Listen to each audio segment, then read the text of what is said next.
दोस्तों, क्या आपको पता है कि सड़क पर सफेद और पीले रंग की यह अलग अलग लाइन क्यों बनी होती है? या फिर है कि फिल्म के स्टार्टिंग में जो फिल्म का सर्टिफिकेट होता है उस पर अ और व का मतलब क्या होता है? अच्छा, ये जानते हैं कि फेसबुक का कलर ब्लू ही क्यों होता है? और क्या आप ये जानते हैं कि फांसी की सजा देने के बाद जज पेन की नींव को क्यों तोड़ देते हैं? जानने के लिए बने रहिए इस वीडियो के अंत तक। दोस्तों, आपने फिल्म के स्टार्टिंग में फिल्म के सर्टिफिकेट पर इस अ या व को तो जरूर देखा होगा। असल में आप जो फिल्म के स्टार्टिंग में देखते हैं वो फिल्म का सर्टिफिकेट होता है जो central board of film certification की तरफ से दिया जाता है, जिसमें आप फिल्म के स्टार्टिंग में यह देखकर बता सकते हैं कि फिल्म किस उम्र के लोग के लिए बनाई गई है। जैसे अ का मतलब होता है कि फिल्म को कोई भी देख सकता है। अगर फिल्म पर वह सर्टिफिकेट मिला है तो इसका मतलब कि 18 साल के कम उम्र के लोगों को देखने की अनुमति नहीं मिली है। इसके अलावा अ का मतलब कि इस फिल्म को 12 साल के कम उम्र के बच्चे अपने माता पिता के निर्देशन में देख सकते हैं। और अगर एज है तो यह स्पेशल ऑडियंस के लिए है, जैसे डॉक्टर या साइंटिस्ट के लिए। दोस्तों, हर देश में अपराध के मामले सामने आते रहते हैं, लेकिन क्या आप ये जानते हैं जब भी किसी को फांसी की सजा दी जाती है तो पेन के जो नीब होता है उसे तोड़ दिया जाता है। ऐसा इसलिए क्योंकि पेन का इस्तेमाल दोबारा न हो सके। नीब तोड़ने के बाद जज का भी अधिकार नहीं है कि वो अपने फैसले की समीक्षा कर सके या फैसला बदल सके।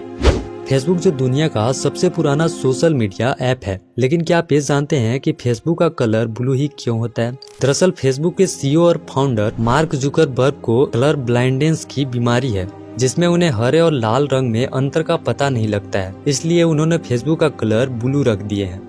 दोस्तों, भारत सबसे बड़ा लोकतंत्र देश है, लेकिन क्या आप ये जानते हैं कि इलेक्ट्रॉनिक वोटिंग मशीनों का प्रयोग पहली बार केरल राज्य में 1982 में हुआ था। इससे पहले का चुनाव पेपर बैलेट से होता था। देश के पहले चुनाव के लिए गोदरेज कंपनी ने 17 लाख बैलेट बॉक्स बनाए थे और एक बॉक्स के बदले सरकार ने 5 रुपए का भुगतान किया था। बता दें कि हर देश में वोटिंग के लिए इलेक्ट्रॉनिक वोटिंग मशीन का इस्तेमाल नहीं किया जाता है, क्योंकि उनका मानना है कि इसे हैक किया जा सकता है। इसलिए हर देश में इसका इस्तेमाल नहीं किया जाता है। साल 2003 में इराक में बैंक डकैती हुई थी, जो दुनिया के सबसे बड़े बैंक डकैती के तौर पे जाना जाता है। आपको जानकर हैरानी होगी कि इस बैंक डकैती में उस समय के राष्ट्रपति के बेटे कुसम बगदाद भी शामिल थे, जिसमें 1 बिलियन यानी आज के हिसाब से करीब 7500 करोड़ रुपए की लूट हुई थी। और उस समय इराक के राष्ट्रपति सदाम हुसैन थे और अमेरिका से दुश्मनी चल रही थी। कहा जाता है कि अमेरिका ने ईरान पर हमला करने की पूरी तैयारी कर ली थी, लेकिन कुछ समय पहले ही सदाम हुसैन के बेटे कुसम बगदाद इराकी सेंट्रल बैंक पहुंचे और बैंक को एक पर्ची थमाई, जिसमें लिखा हुआ था कि सुरक्षा कारणों से बैंक के सारे पैसे को राष्ट्रपति ने दूसरी सुरक्षित जगह पर ले जाने का आदेश दिया है। जिसके बाद सारे पैसे को ट्रकों में भर भर के ले जाने लगे, लेकिन इतना पैसा था कि ट्रक में ले जाने के लिए जगह कम पड़ रही थी। इस बैंक डकैती के बाद दुनिया में तब सामने आई जब अमेरिका इराकी सेंट्रल बैंक पर कब्जा कर लिया। हालांकि आज तक यह रहस्य बना हुआ है कि इतना सारा पैसा गया कहां।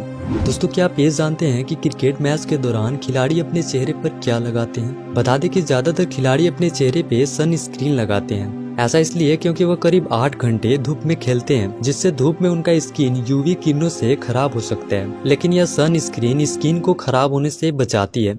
दुनिया में सबसे ज्यादा हवाई जहाज हादसे उड़ने के 3 मिनट के अंदर और लैंडिंग के 8 मिनट के अंदर होता है। बता दें कि सबसे बड़ा हवाई जहाज दुर्घटना 1977 में टेक ऑफ करते समय हुई थी। यह जो आप स्क्रीन पे इमेज देख रहे हैं, यह दुनिया का सबसे तेज उड़ने वाली पक्षी है, पेरेग्रीन फैल्कन, जो करीब 1 घंटे में 200 से 320 किलोमीटर की दूरी तय करती है। बता दें कि यह पक्षी अंटार्कटिका को छोड़कर सभी महाद्वीपों में पाई जाती है और खाने में छोटे पक्षी और चमगादड़ का शिकार करते हैं। और दुख की बात यह है कि 20वीं सदी के मध्य में इसकी आबादी तेजी से घटी है और अब तो यह विलुप्त होने के कगार पे है। दोस्तों, आपने लैला और मजनू के बारे में तो जरूर सुना होगा। यह है लैला और मजनू का ओरिजिनल तस्वीर, जो अरब के रहने वाले थे। लैला और मजनू की अमर प्रेम कहानी ज्यादातर देशों में जानी जाती है। आपको बता दें कि इन दोनों के मौत के बाद दोनों के कब्र एक ही जगह पे दफनाई गई थी। दोस्तों, आपने बहुत से ऐसे घर देखे होंगे जिसे तरह तरह के रंग से पेंट किया हुआ होता है, लेकिन आपने शायद ही ऐसा घर देखा होगा जो काले रंग से पेंट किए होते हैं। दरअसल छत्तीसगढ़ के जसपुर जिले में आदिवासी लोग अपने घर को काले रंग से पेंट करते हैं। बता दें कि काले रंग से घर में दिन में भी अंधेरा होता है, जिससे किसी बाहरी व्यक्ति को पता नहीं चलता है कि घर में क्या रखा हुआ है और चोरी का खतरा भी कम होता है। इसके अलावा काले रंग की एक विशेषता भी है कि हर तरह के मौसम में काले रंग की मिट्टी की दीवार आरामदायक होती है।